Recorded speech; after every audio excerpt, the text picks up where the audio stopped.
Hey, what's up, family, and welcome to another edition of our weekly webinar. Every week, I try to get on here, we try to get here together to make sure that I'm giving you something that is valuable to helping you develop, build, and refine the systems in your church. If you don't know me already, my name is Henry, and I am the owner and founder of Simple Systems Consulting. We are a church consulting firm that really focuses on helping leaders grow the church without burning out their leaders and without using complicated marketing. When we talk about growth, sometimes we jump straight to the numerical, but we believe as a part of our philosophy that growth is really a multifaceted approach. We want people, number one, to grow spiritually. When we grow people spiritually, it tends to leak over and lean over into other things. We want to see the church, yes, grow numerically. We want to see the church grow financially so that you have more resources to impact more lives. All of those things for us to define growth. And so we want to help you excel at what God has called you to do. And so thank you for joining us. And we're excited to have you be a part. If you're watching us on one of our video platforms, whether that be YouTube or Facebook, two things you could do for me. Number one, go ahead and click like. Make sure that you click the like button, click the heart button, whatever it is. But go ahead and share this to your timeline. There is somebody else, somebody on your team, another church leader, somebody else who needs to hear this. And we've heard even here recently many leaders saying to us, hey, look, I'm not a pastor, but the stuff that I heard you talking about, it applied to my business and it's been a blessing to me. As a matter of fact, I had several conversations, even just this week, with people saying, hey, what's the business version of this? And so that's been really unique. So whoever you are, there's somebody on your timeline who'll be blessed by this. Take a moment and go ahead and click share.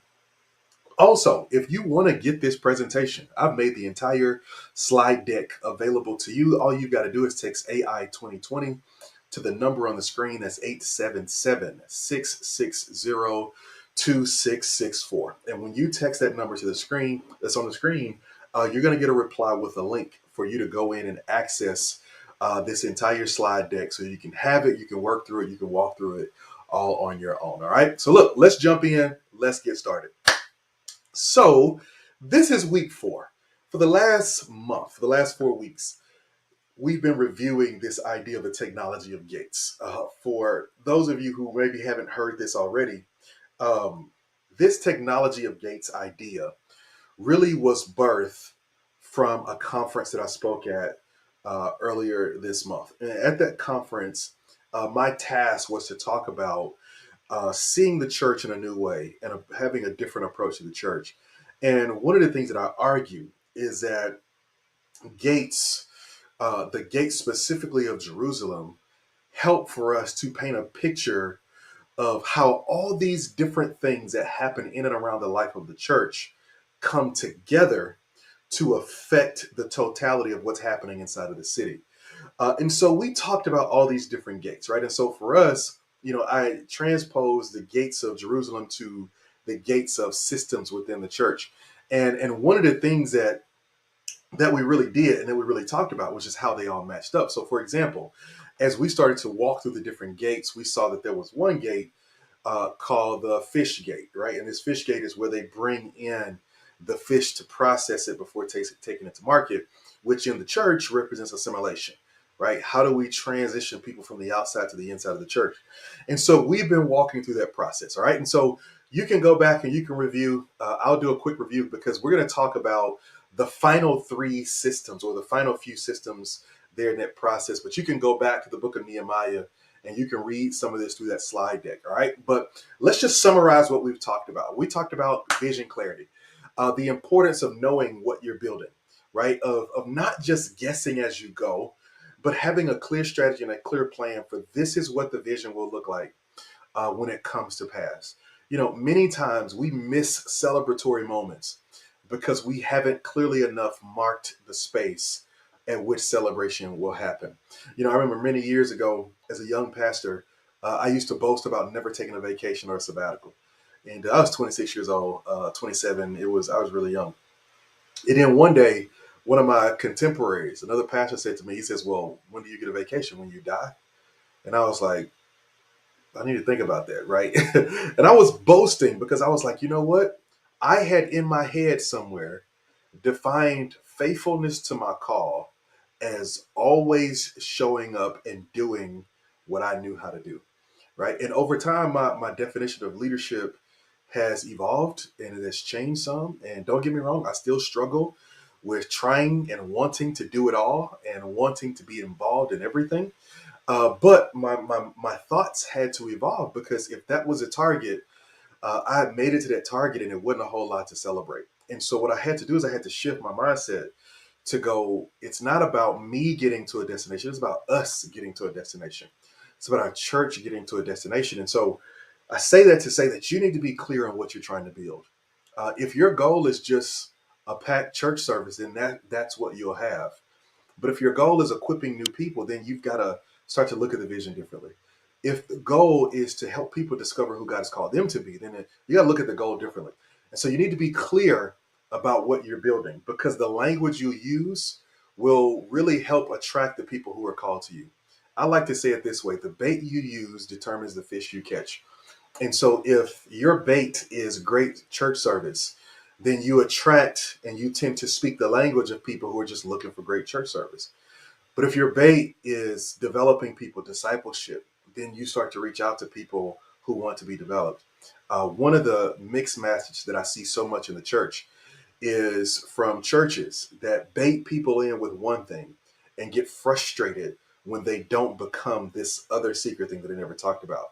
It's baiting people in and say, hey, look, come to this amazing church service we have. And then get frustrated when people want to tip in late and tip out early and not serve and be a part. It's about being really clear about what you're building. We talked about how it's hard for people to execute what you can't articulate. When you can't be clear about what the vision is, people can't be clear about how they execute it. So you've got to lay out the vision for what it is, which means that when you lay out what the vision is, you're also laying out what the vision is not. If I say that I want to be someone who is in the best shape of my life and I want to be as fit and as trim as I was in college, I am automatically saying no to some of the things I want to eat. I'm naturally saying no to cake every night. I'm naturally saying no to the other things because vision not only tells us where we're going, it tells us where we're not going. Right? If I'm on a road trip and I say, "Hey, look, we're driving to Florida automatically says that we're not driving to 49 other states. It eliminates all these other things. And that's one of the beauties of vision is that clear vision eliminates all of these would-be distractions because it really focuses you by making sure that your attention is moving in the right direction. And that's important because you're going to go through hard seasons as a leader. The people around you are going to go through hard seasons. They're going to go through seasons where stuff is happening in their families, in their marriages, in their lives, all these different things. And you need a reason strong enough to keep going. The human will is something else. I remember hearing and seeing the stories of people who were on their deathbed, but who somehow held on until a relative came from 5 states over to make it to their side before they passed away. The human will is something spectacular. And a part of that is when a person decides that a reason is strong enough, they can endure through so many different things. And so a part of this is seeing that clear vision teaches people why we do what we do. right? If we just teach people what to do, we create yes people. But if we teach them why we do it, now we're reproducing. And so you've got to make sure that you're really thinking through why we do what we do. And so when we talk about gates, we're talking about these transitional spaces that manage the going in and the coming out. They manage the security and the protection. They manage all those different things, right? I remember, when you hear childhood stories all the time, you see these castles, right? Everybody had a castle, right? In the childhood story. Well, in this castle, there was often a gate or a moat or a bridge or something like that. And the castle did a couple things. It was designed to keep intruders out, but it was also designed to keep the right people in. To that end, the design of a castle and the design of a prison sometimes aren't much different. The difference is the culture of the ones who are in charge. Oh my goodness. Lord, have mercy. Help me. A prison and a castle are not much different. The difference is the culture of the one who's in charge. A castle can become a prison, right? If that's the way it's led and that's the way it's managed. And so the point is this: is that you've got to understand that we want to see gates as divine defensive measures, right? We want to make sure that we're protecting the church from leaking, where people come in the front door and go out of the back. But we also want to make sure that we're protecting the people from the wiles of the enemy by developing them and raising them up in real time as a part of the church. And so we've got to make sure that we're minding the gap, right? So that we're paying attention to transitions, right? There's a space between where you are and where you're called to go, right? For the Israelites, that space was called the wilderness, and a lot of stuff got lost in the wilderness, right? This journey from Egypt to the promised land could have been a relatively short journey, but they could not mind the gap. Their faith wasn't strong enough to mind the gap, or many of them rather. And there were so many issues in there that they lost stuff, man. It breaks my heart. Sometimes we glaze over that story that they had to walk around this mountain for 40 years until the people with the bad attitudes died, right? Well, think about the people with the bad attitudes and the lack of faith as your family. Think about those as good people who are around you every day, but just who got lost in the gap, so beat up by what they had come out of that they were struggling to even imagine, right? They had been slaves for so long. They were struggling to figure out what it looks like to be in charge, right? And so they lost so many things in the gap. And I think about how many of those people were gifted. They spent their whole lives working for Pharaoh. They spent their whole lives doing all these other things that they could have done freely in the promised land, but the gap got them. And so we've got to mind the gap because gates cover gaps. Gates help us make sure that people aren't just falling along the wayside as we go. And so one of the ways that we do that, and to really help us see the importance of that focus, is by leaning into the divine patterns. One of the things that I see when I look at this idea of scripture, even when you go to the Great Commission, when Jesus gives us this mandate, he gives a church wide its mission statement and its marching orders. He makes some things very clear, and here's how I put that together: gather people, grow people, and send people to go. Right? That's really what he says. He says, make disciples, which is introduce people to Jesus, grow them up, and develop their faith, but then teach them to obey all the things I commanded you, right? Teach them to go out and do the same stuff I just called you to do. So just like you're here making disciples, they should be becoming disciple makers. And that's important. The church is not just called to make disciples.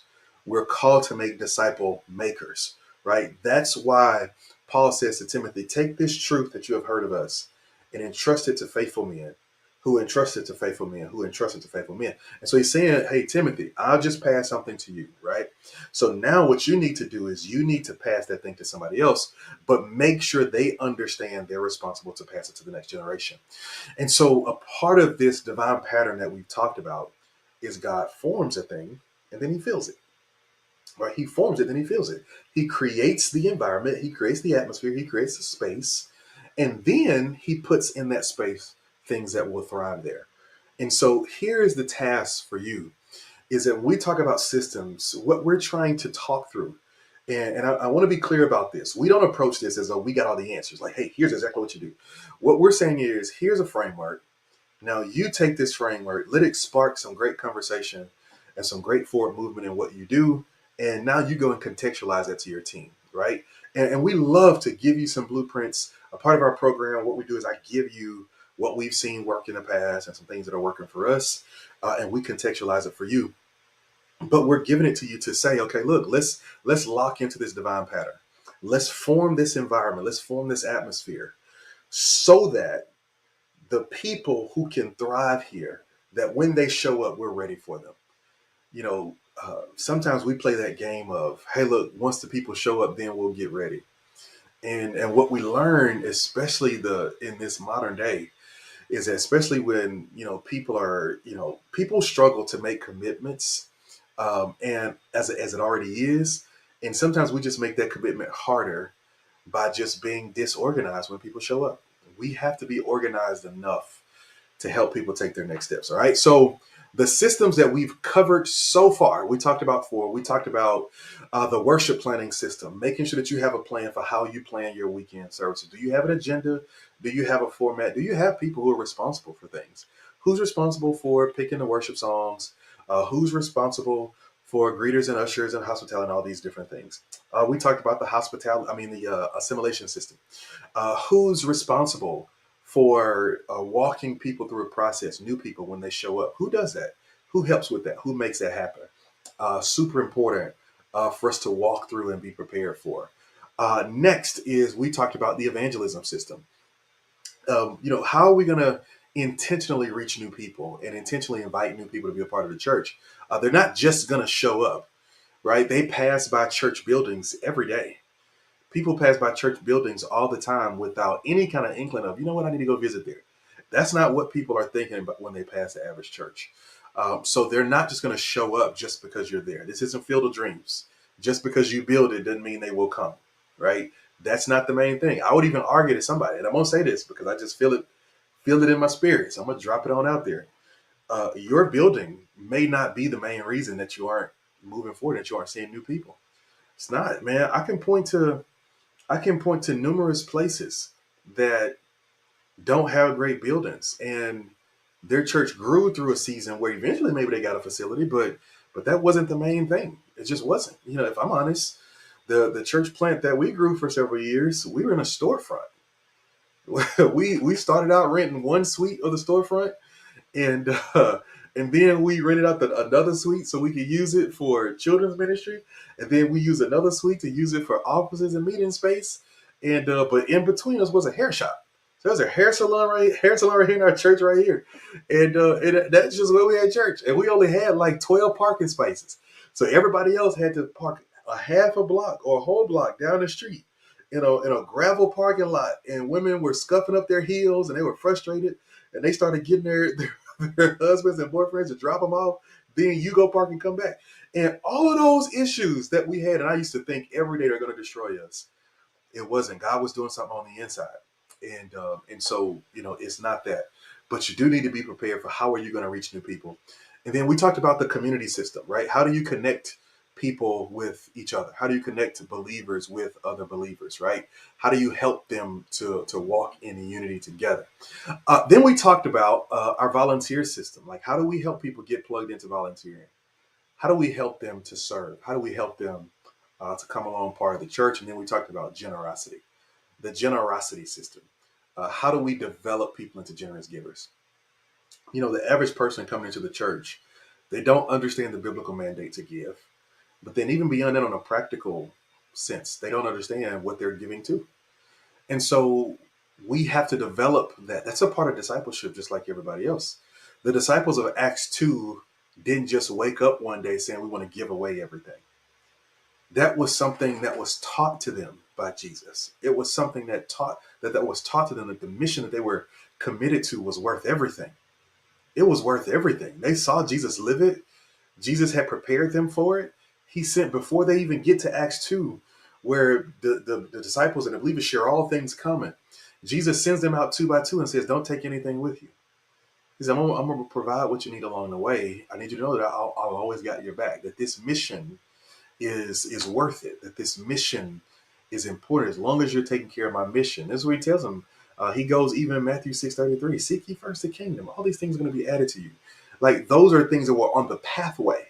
to starting to set a foundation of generosity in their heart, because he knew they couldn't be generous unless they were first secure in their relationship of faith. And so he starts to walk them through that, and you can do the same. All right. So those are the 6 systems we talked about so far. Now, let's round this thing out. So, as I would say on a Sunday morning, that was my introduction.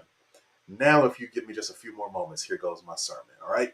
So, if you're watching this, go ahead, click share, tag somebody, add them to this. I'm about to get into the meat of what we're going to talk about today. So, today I'm going to give you the rundown on 4 systems, the 4 final systems we'll talk about. And then we'll close out. All right. And I'm excited about this. All right. So, number 7 is the next gate that we come to is what's called the Water Gate. And this Water Gate is a gate that led to the Gihon Spring, right? And for us, this gate comes alongside the Outreach Gate, right? Because that spring was a place of life. It was a place that meant something special to everybody. It meant something special to all of the people who were there. Even the people inside the city, yes, but even the people outside would have found um, great value from this spring, which is why we call it the outreach system. We believe that outreach is how we as a church inspire our community to believe in the mission of the church today. And so, what that means is that the church has a responsibility to go outside of its 4 walls and to make a difference in the lives of people who are around us. Here's the reality.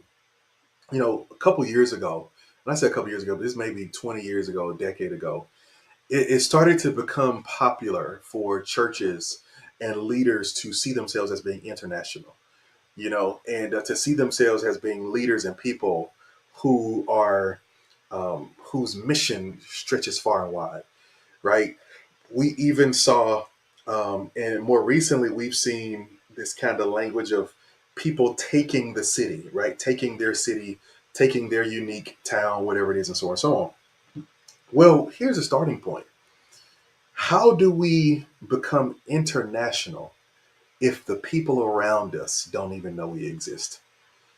And I'm going to tell you a hard truth. And you can choose to not believe it. You can either argue with me on it. If you want to argue in the chat, just go ahead and drop in the chat and say, I don't believe that this is not true. Most churches, the vast majority of the people around them don't even know that they exist. They don't even know that they're there. I was working with a pastor who's a part of our fellowship just earlier this year. And we were looking at a facility because he had identified an area where he wanted to kind of plant a church. And we were going in to go out and just look at this area. And we went in this area and we saw a church. And I looked at the church and I was like, oh, well, this place looks available. Let's see if we can find out who owns it so we can call them and see about, we can buy it or whatever it is, so on and so on. Right. And so we're walking around the church and we're looking at it because on this particular day we went, the grass wasn't cut, um, and everything was just kind of like really dirty, dingy. Like it just looked abandoned. It looked like nobody was caring for it. The windows were dirty. It wasn't any parking around. It just looked like it had just been sitting. Well, so we went one day. We looked around. We talked about it. Whatever. We come back, maybe a week or two later, and there's somebody outside. And we're like, hey, you know who owns the church? She was like, yeah, we own it. I was like, oh, so y'all still having a church here? And she was like, yeah, we're still having a church here. Now, keep in mind, there was no sign. There was no any of this, right? And I'm sitting there and I'm going like, okay, I go to church all the time. And I came to this church on a day that wasn't a Sunday, right? Because keep in mind, most churches only operate on Sunday and maybe a Wednesday night, right? And so I go to this church and my assumption is, oh, it's abandoned. And here's what I'm telling you. That's just me looking at the building, right?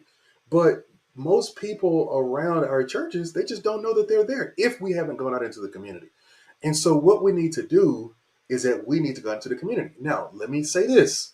I am a firm believer that outreach is not meant to be some kind of transaction, right? Let me be clear about this.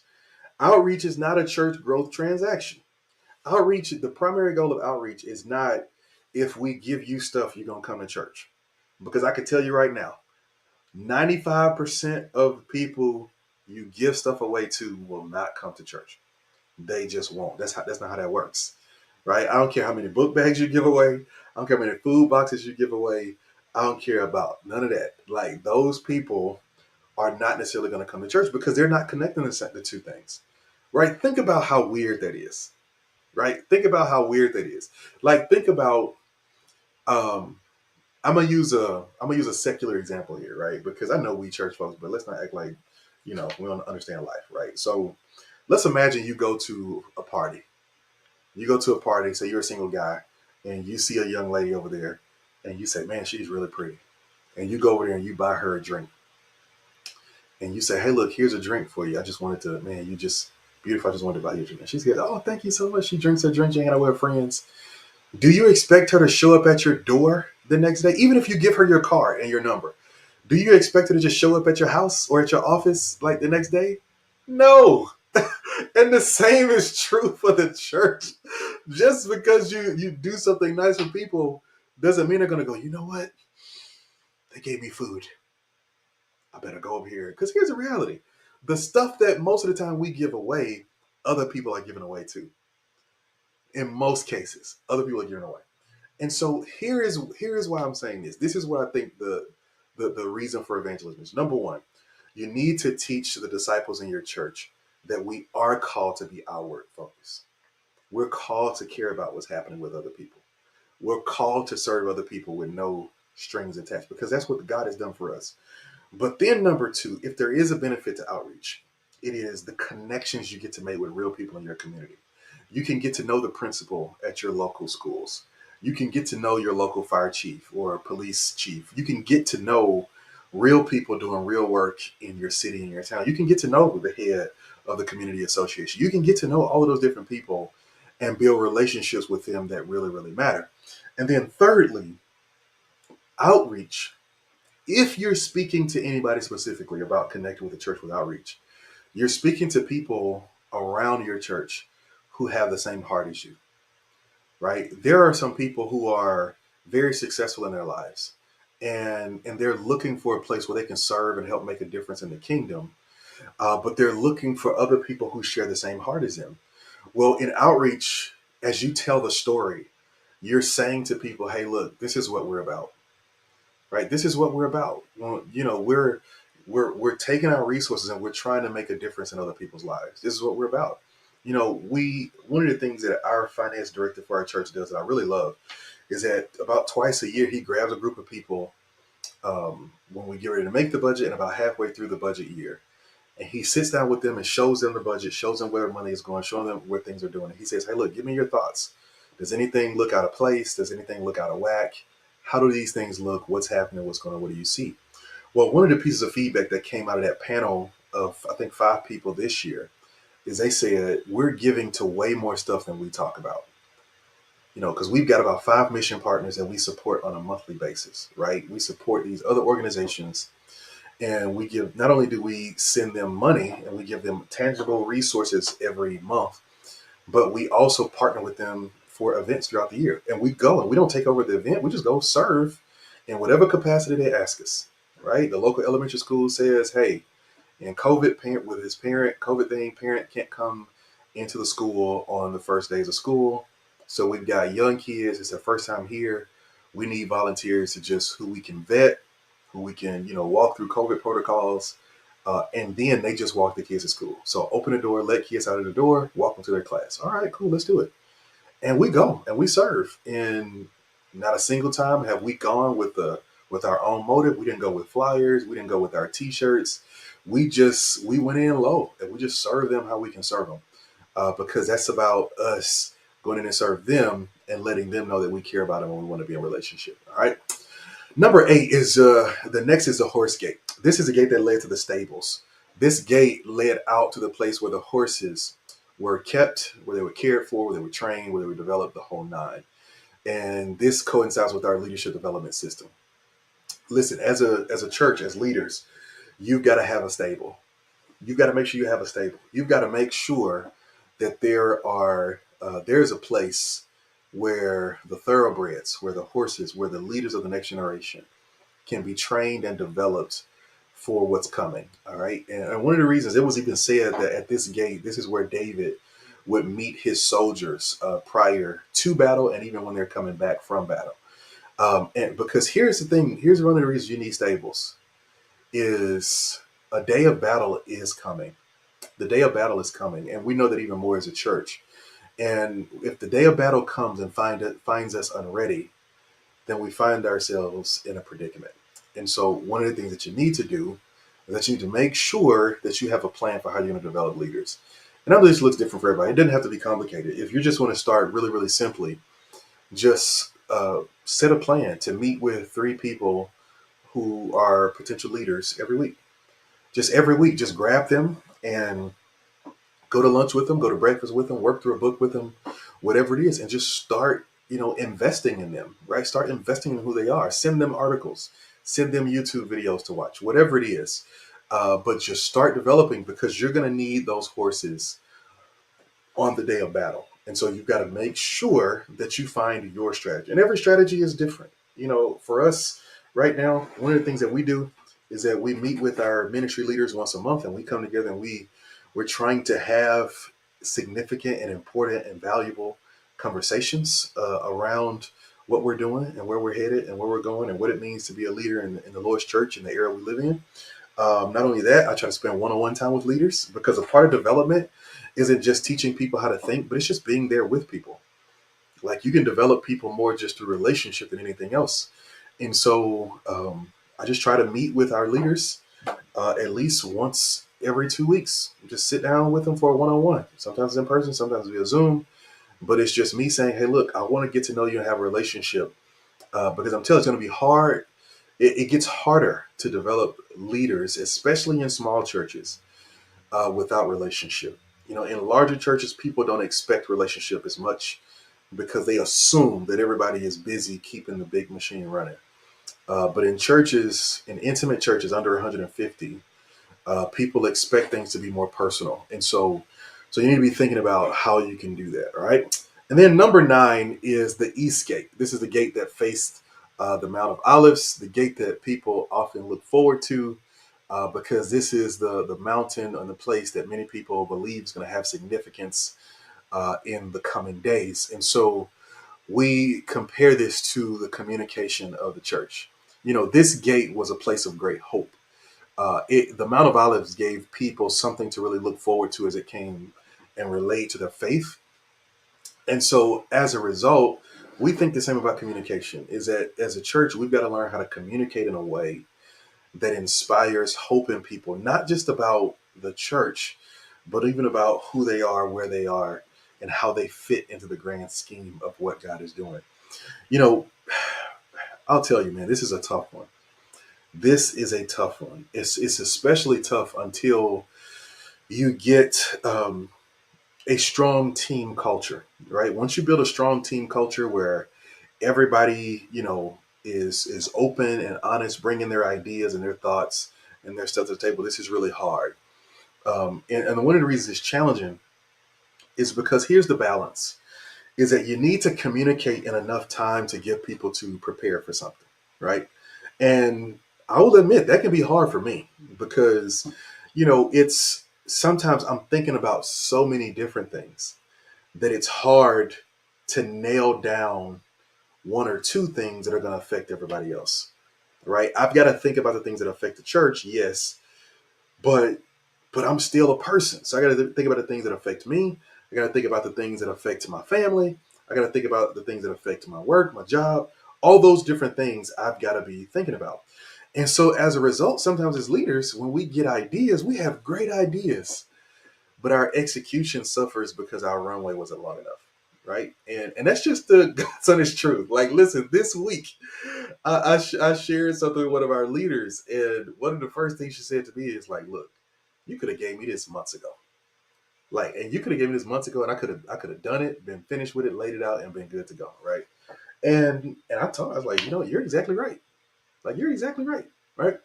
But here's another thing that we also talked about. And I've had this conversation with several other pastors as well, is that the balance that we've got to strike is that we want to communicate in enough time so that everybody can get on the same page. But we've also got to make sure we're communicating to the right people so that we have the help we need in executing what God has called us to do. And so as a church, we've got to work on communicating. Right. And so here's a bonus system, one final one. They had the inspection gate. This is where it said that David would inspect his troops, where he would look at them, he would watch over them, see, how they were. It's the inspection gate. And we call this the accountability system, which is somebody needs to be responsible for monitoring what's happening with everybody. Somebody needs to be responsible for monitoring what's happening with all the different systems in the church. Because if you implement systems and you implement these things, but there's nobody there to watch over them, there's nobody there to monitor them, there's nobody there to check them out, there's nobody there to do those things, then eventually they just fall by the wayside. And you put them in place, but there's nobody watching over them. And so you need to make sure that there's some accountability and that there's some stuff there. All right.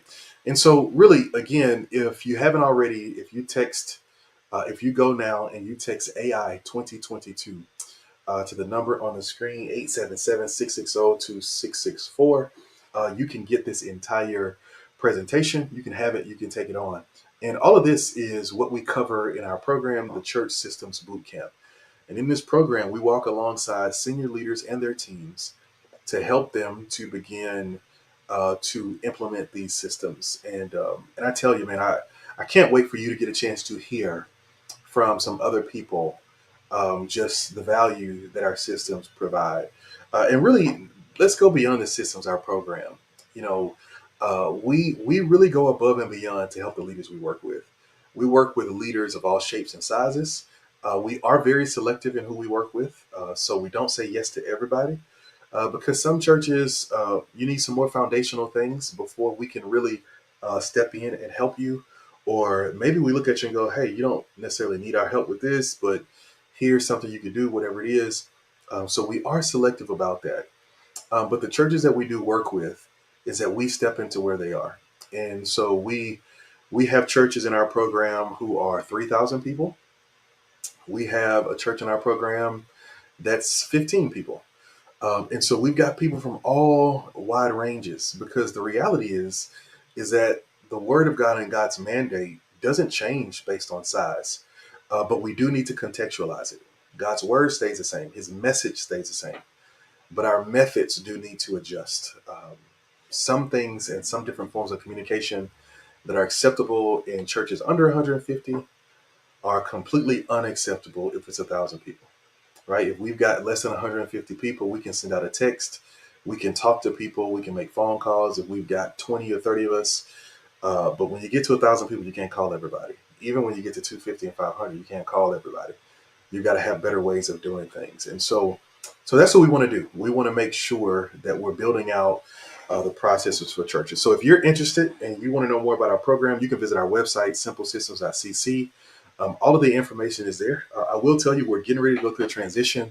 In the next couple of weeks, we're going to be releasing some information about a new offering that we're adding to our program that is going to revolutionize how the church approaches systems. It's just going to be amazing. And so that is coming. And when that comes, guess what? Price went up. It's gonna cost a little bit more because of what we're pouring into the program. And I promise, when you hear it, it's gonna be worth it. But here's the beauty: everyone who's in our program before we launch that new component, they're gonna be grandfathered into that program, and so they'll get all of the things that we're doing. They'll get it as a add-on and a part of their current subscription. They won't have to go back in there and repurchase a separate thing. So if you're interested, go ahead and plug that in. Well, listen, these 4 weeks have been amazing. We've been talking about the technology of gates. And I want to leave you with this encouragement. I want to challenge you, whatever role you're in, start the conversation about systems in the church, right? I hope you're praying. I hope you're committing some significant time, or you've got a team of people who are helping to pray for the church and about the community that the church is in. I hope that you are really doing your best to stay true to the word of God and to preach his gospel and his truth in the way that he intended. I hope you're doing all of those things. because a system is not a cure all and a fix all, but it will help you manage what God has put in your hand and what He's entrusted you with. And so I want to encourage you, start right now having a conversation about systems in your church and your church culture. And if we can help any way, you know how to get to us. You can reach out to us here. You can reach out to us there, wherever you want. We're here for you. All right. So listen, I am excited about what God is doing. And don't forget, join us right back here next week. We're going to continue the conversation, giving you something that can help you take the next step. All right. Until next time, keep the gear.